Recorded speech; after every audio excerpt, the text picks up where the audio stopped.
The Russian economy is doing a swan dive that would make Olympic judges weep, my friends. The ruble has plummeted faster than Vladimir Putin's approval ratings, hitting a historic low of 114 rubles to the dollar. You could probably buy the Kremlin with a fistful of foreign currency at this point. Meow. Let's talk about why this economic meltdown is happening.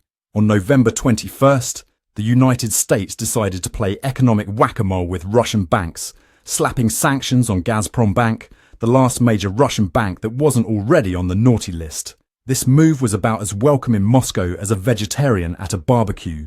The sanctions have cut off Russia's access to the global financial system faster than you can say economic isolation. It's like trying to bail out the Titanic with a teaspoon. Technically possible, but you're going to end up underwater. And underwater they are.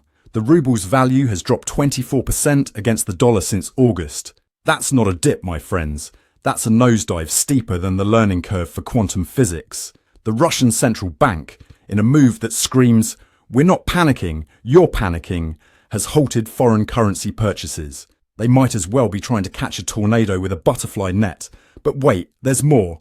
Inflation in Russia is skyrocketing faster than a cat up a Christmas tree. Official figures put it at 8.5%, but let's be real. If you believe that, I've got a dacha on Mars to sell you. Private surveys suggest the real figure is higher than Yuri Gagarin on his spaceflight. The impact on everyday Russians? Well, it's about as fun as a root canal performed by a bear. The price of potatoes has doubled since last December. Butter prices have soared so high that stores are locking it away like it's the new cryptocurrency. You know things are bad when you need to take out a second mortgage to make pelmeni. One babushka in Moscow told me, "Back in my day, we used rubles to light our samovars. Meow, we might have to use them to insulate our homes for the winter." Another citizen quipped, "I used to worry about affording caviar. Meow, I'm worried about affording cabbage soup. But fear not, comrades. President Vladimir Putin, in his infinite wisdom, has declared, there is no reason to panic. That's right, folks. The captain of the economic Titanic is telling us the iceberg is just a minor inconvenience. I haven't seen this level of denial since my cat tried to convince me he didn't eat the goldfish." The Russian people, however, aren't buying it. They're taking to the streets faster than you can say economic reform. In Moscow, over 20,000 protesters gathered at Sakharov Square, chanting, "Bread, not tanks," and "We can't eat propaganda." In St. Petersburg, crowds are flooding Nevsky Avenue, holding signs that read, "Our wallets are as empty as Putin's promises."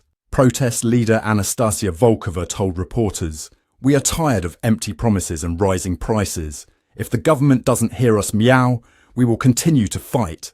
Another protester, Ivan Petrov, added, "We demand accountability. Our families cannot survive on this salary. We're not asking for caviar, just affordable bread. It's like a nationwide game of who wants to be a millionaire, except everyone's a contestant and the prize is being able to afford groceries. Or as they say in Russia, the ruble is falling, but our spirits are rising because we can't afford vodka anymore." The government's response to this crisis has been about as effective as using a sieve to carry water. They're trying to frame the situation as a panic attack that's actually beneficial for exporters, because nothing says economic stability like your currency being worth less than the paper it's printed on, right? In the grand tradition of Russian literature, one might say the entire country has become an absurd Gogolian tale. It's Dead Soul's economic edition, where the protagonist tries to mortgage non-existent rubles to buy overpriced butter. Putin is the narrator, assuring everyone that this is all part of the plan, while the economy burns in the background. Speaking of Putin, his recent public appearances have been a masterclass in nonchalance. At a press conference last week, he casually sipped tea while announcing, "The economy is fine. Everything is fine. We are all fine." His body language screamed, "This is fine," louder than the dog in that meme sitting in a burning room. Meow. Let's compare this to past economic crises in Russia. Back in 1998, the ruble collapsed and inflation hit 84%. Compared to that, this is just a gentle economic massage, right? Wrong. As one economist put it, in 1998, we hit rock bottom. This time, we've brought a jackhammer. The global implications of this crisis are about as subtle as a bear in a china shop. International markets are watching Russia's economy like it's a slow-motion train wreck. The ruble's collapse could have ripple effects that make tsunamis look like gentle waves. As for Russia's military activities in Ukraine, well, let's just say it's hard to fund a war when your currency is worth less than monopoly money. And let's not forget the North Korean troops reportedly in Russia, because when your economy is in shambles, why not invite 11,000 soldiers from the world's most isolated country? It's like adding ghost peppers to a dumpster fire. It doesn't help, but it sure makes things more interesting.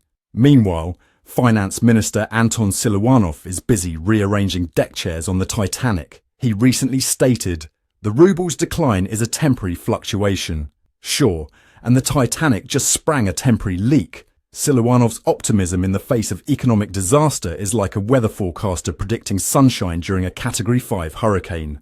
Speaking of weather, here's your economic forecast for Russia. Cloudy with a chance of hyperinflation, followed by a heavy downpour of public discontent and a tornado of political unrest. Don't forget your economic umbrella, comrades. It might not keep you dry, but at least you'll have something to sell when the ruble becomes toilet paper. The tech sector in Russia is feeling the heat too.